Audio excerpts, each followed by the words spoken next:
Esophageal atresia and tracheoesophaeal fistula are congenital gastrointestinal anomalies where the esophagus and trachea don't separate normally during development. Because these two organs develop together and eventually separate, the two conditions often occur together. Let's now quickly review the normal development of the esophagus and trachea. They both form from the primitive foregut between weeks 4 and 6 of intrauterine development.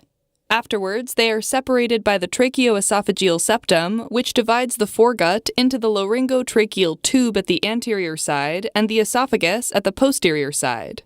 Eventually, the laryngotracheal tube develops into the larynx and the trachea, while the esophagus elongates and connects to the stomach. Now, the exact cause of both esophageal atresia and tracheoesophageal fistula isn't known, but it has been suggested that environmental factors, along with genetic factors, play an important role in their development.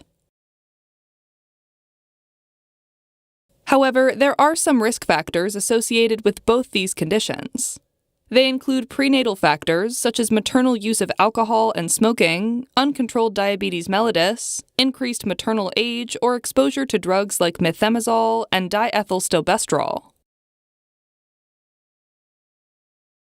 Risk factors unrelated to maternal ones include chromosomal anomalies like trisomy 13, 18, or 21, and Vacterl syndrome, which is associated with spinal, anal, heart, tracheoesophageal fistulas, kidneys, and limb anomalies. Now let's switch gears and look at the pathology of these conditions. With esophageal atresia, the esophagus fails to elongate and connect to the stomach around week 4 of intrauterine development. So essentially, there's a proximal esophagus that ends in a blind pouch and a distal esophagus, which ends right above the diaphragm. This is commonly associated with a tracheoesophageal fistula, which is a connection between the trachea and either the proximal, the distal, or both parts of the esophagus. Based on the location and extent of the defect, these two conditions are classified into 5 types. Type A is called isolated esophageal atresia and happens when the middle part of the esophagus is missing. In Type B, the proximal esophagus communicates with the trachea. In Type C, which is the most common type, there's proximal esophagus atresia, but this time the distal esophagus has a communication with the trachea. In Type D, the middle part of the esophagus is missing, but both the proximal and distal parts of the esophagus communicate with the trachea. Finally, with Type E, also referred to as Type H, there's a tracheoesophageal fistula, but no esophageal atresia. Let's move on and talk about complications. These include aspiration pneumonia and lung abscesses or bronchiectasis due to recurrent aspiration. Postoperatively, complications include leaking at the site of anastomosis, strictures, or the formation or return of pre-existing tracheoesophageal fistula. Other complications include impaired esophageal motility and resulting gastroesophageal reflux, which increases the risk of recurrent pneumonia and other respiratory problems. Okay. The most frequent clinical manifestations of esophageal atresia in the prenatal period are polyhydramnios, which happens because the fetus does not swallow amniotic fluid normally, along with the absence of stomach gas on prenatal abdominal echography. Postnatal symptoms and signs include frothy saliva in the mouth and nose, and excessive drooling, inability to swallow feedings, vomiting, abdominal distension, and, in severe cases, respiratory distress. Keep in mind the 3 C's for esophageal atresia: coughing, choking during feeding, and cyanosis. With tracheoesophageal fistula, when the proximal esophagus is connected to the trachea, the above symptoms remain, but there's a higher chance of developing aspiration pneumonia when content from the esophagus reaches the lungs. This is associated with respiratory symptoms like respiratory distress, along with systemic symptoms like malaise and fever. When the distal esophagus is connected to the trachea, GI symptoms like gastric distension appear due to the fact that air reaches the stomach through the fistula. Diagnosis of both conditions start with a full history and clinical exam.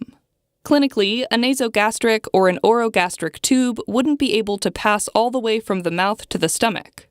Imaging exams include abdominal X-rays where you can see a large gastric bubble in type C, D, and E, but not in type A and B, since in these two there isn't a communication between the distal esophagus and trachea.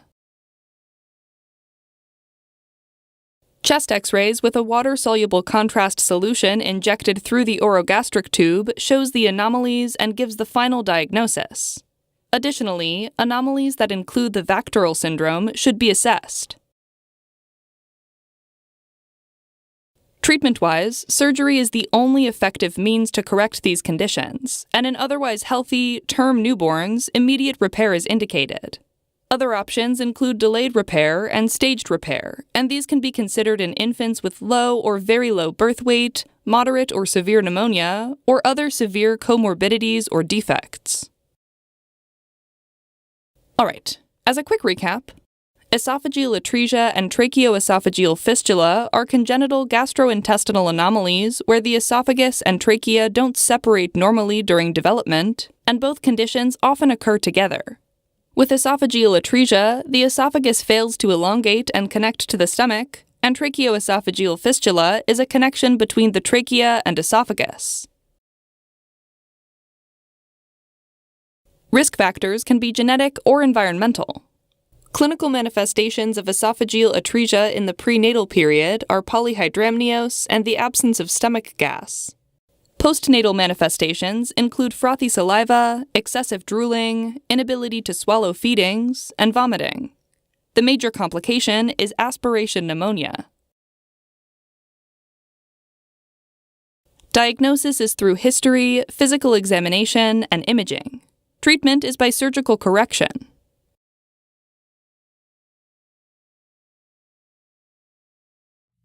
Helping current and future clinicians focus, learn, retain, and thrive. Learn more